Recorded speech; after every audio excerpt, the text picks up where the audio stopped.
మీ బంగారం బ్యాంకులో ఇతర ప్రైవేటు సంస్థల్లో ఉన్న విడిపించి కొనబడను. కొమ్మూరి గోల్డ్ ఆంధ్ర మరియు తెలంగాణ. నమస్తే, వెల్కమ్ టు అవర్ ఛానల్. నేను పద్మిని, ప్రస్తుతంతో పాటు సోషల్ యాక్టివిస్ట్ కృష్ణకుమారి గారు ఉన్నారు. మాట్లాడదాం. మేడం నమస్తే.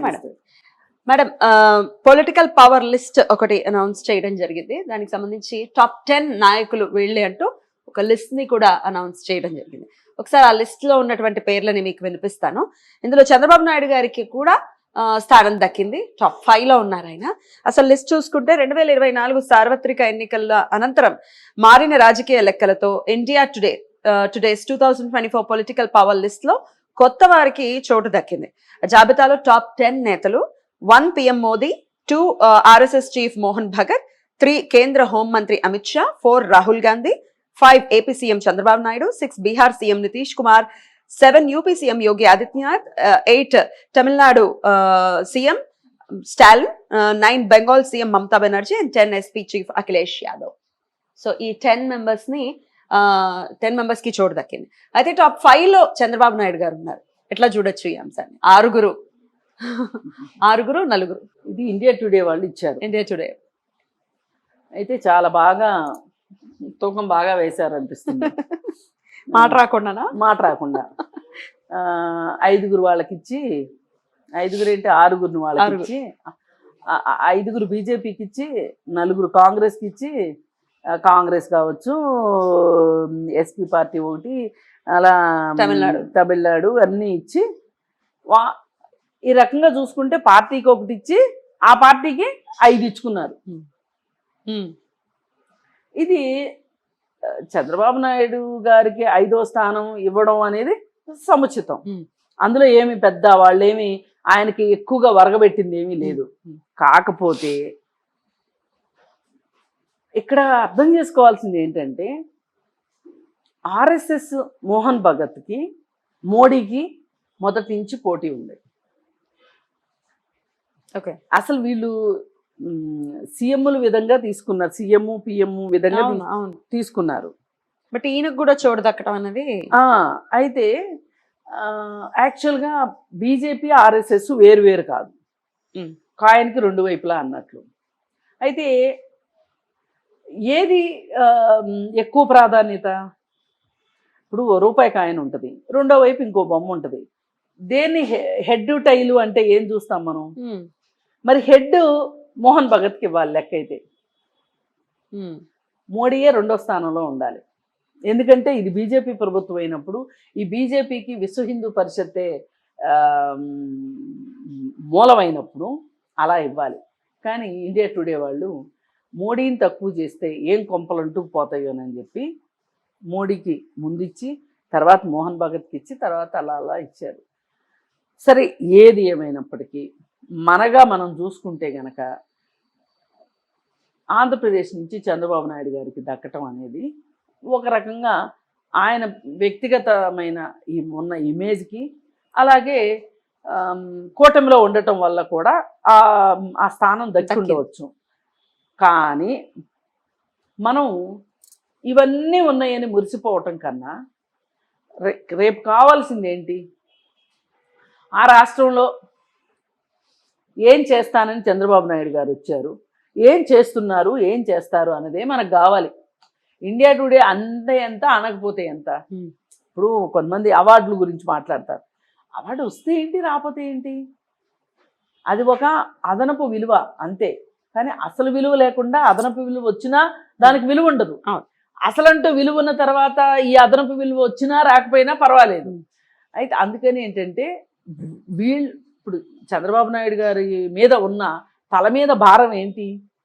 పోలవరం కంప్లీట్ చేస్తారా లేదా? అమరావతి కంప్లీట్ చేస్తారా లేదా? ఆ రాష్ట్రాన్ని ఆర్థిక పరిస్థితిని కావచ్చు, రాజకీయ పరిస్థితిని కావచ్చు, సోషల్ మీడియా పరిస్థితిని కావచ్చు, అన్నిటినీ గాడిలో పెట్టరా? అలాగే వలస వెళ్ళిపోయిన వాళ్ళందరూ వెనక్కి తిరిగి వచ్చేలాగా ఉపాధిని సమర్థవంతంగా చేస్తారా లేదా? ఇన్ని టాస్కులు ఉన్నాయి మాకు. ఇవన్నీ ఉండగా 5వ పేరు ఏంటి? ఫస్ట్ పేరు వచ్చినా నాకైతే ఏం సంతోషం కాదు. అసలు చెయ్యాల్సింది చెయ్యాలి కదా. వాటి కోసం కదా ప్రజలు ఎదురు చూస్తున్నారు. అదేదో సినిమాలో, ఇందిరా సినిమాలో చిరంజీవి వర్షం కోసం అందరూ కలిసి పాటలు పాడతాం, ఏవో చేస్తూ ఉంటారు కదా.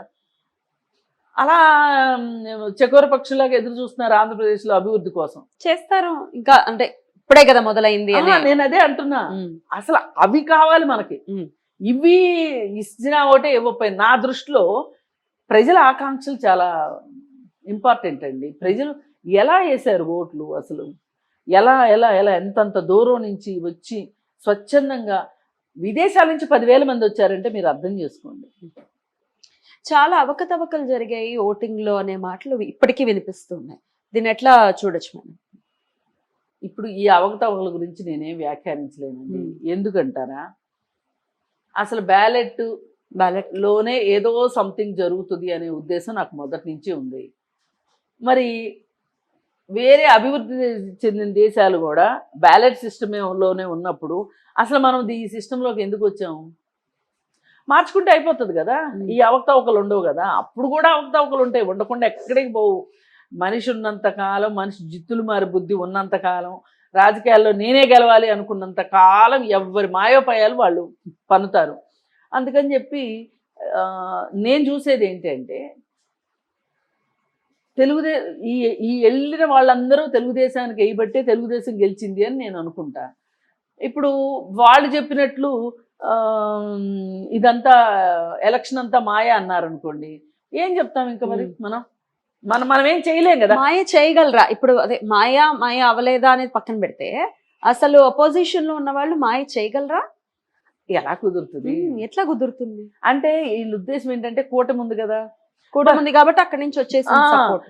కానీ మీకు అర్థం కావాల్సింది ఏంటంటే, అంతకుముందు మీకు కూటమి సపోర్ట్ చేస్తే మీరు గెలిచారా? అంతకుముందు కూడా మోడీకి సపోర్ట్ చేస్తే అలాగే అనుకోవాల్సి ఉంటుంది. అలాగే అనుకోవాలి కదా మరి. అందుకని చెల్లుకు చెల్లు అనుకోవడం ఇక అంతకంటే. అలా అనుకుంటే సెంట్రల్ లో కూడా 400 సీట్స్ వచ్చేవి కదా. వచ్చేవి కదా. ఎందుకని మరి ఇండియా 240తోనే ఎందుకు ఆగిపోయింది? బొటాబట్టి ఆగిపోయింది. అసలు ఇంకొంచెం తారుమారు అయ్యి ఉంటే అయిపోయేదిగా పరిస్థితి. ఇప్పటికైనా కూడా అది తుమ్మితే ఊడిపోయే ముక్కే నానా చేస్తావితే అక్కడ చంద్రబాబు నాయుడు గారు ఇక్కడ అది కూడా అనుకోవాలి మరి. అందుకని ఏంటంటే ఇవన్నీ కాదు, మనం ఆలోచించాల్సింది ఏంటంటే, నేను ఈ నంబర్ల కంటే కూడా నలుగురు పేదవాళ్ళకి తిండి దొరికిందా లేదా, రాష్ట్రంలో స్త్రీలకి రక్షణ ఉందా లేదా, పిల్లలు సరిగా చదువుకుంటున్నారా లేదా, వాళ్ళ విద్యా ప్రమాణాలు పెరుగుతున్నాయా లేదా, అలాగే గవర్నమెంట్ స్కూల్స్ పరిస్థితి ఎలా ఉంది. ఇంకొక ఆశ్చర్యం చెప్పమంటారా, అమెరికాలో ఒక 2 స్టేట్లలో ఇక్కడ అమ్మఒడి కార్యక్రమం ఉంది కదా, ఆంధ్రప్రదేశ్లో అలాంటి అమ్మఒడి కార్యక్రమం ఉంది అక్కడ. అయితే ఆ 2 రాష్ట్రాల్లో కమ్యూనిస్టులు గెలిచారు. ఓట్లు ఎక్కువ వచ్చినాయి కమ్యూనిస్టులకి. వాళ్ళు గెలవలేదు కానీ ఓట్లు ఎక్కువ వచ్చినాయి వాళ్ళకి.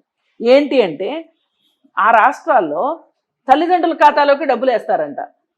వాళ్ళు ఏం చేస్తున్నారు, ఆ డబ్బులు తీసుకుని ప్రైవేట్ స్కూళ్ళలో చదివించుకుంటున్నారు. వాళ్ళు ఏం చెప్తున్నారు, మీరు గవర్నమెంట్ స్కూల్లో చదివించండి అని చెప్తున్నారు. అసలు గవర్నమెంట్ స్కూల్లో చదివించే కాడికి వీళ్ళకి డబ్బులు ఎందుకు ఇవ్వాలి? డబ్బులు ఏదో గవర్నమెంట్ స్కూల్కి ఇస్తే గవర్నమెంట్ స్కూలే బాగుపడుతుంది కదా. అంటే చూడండి, ఇక్కడేదో ఆంధ్రప్రదేశ్ వాళ్ళే అమాయకులు అని అనుకోవద్దు, జగన్మోహన్ రెడ్డి మాయగాడు అనుకోవద్దు.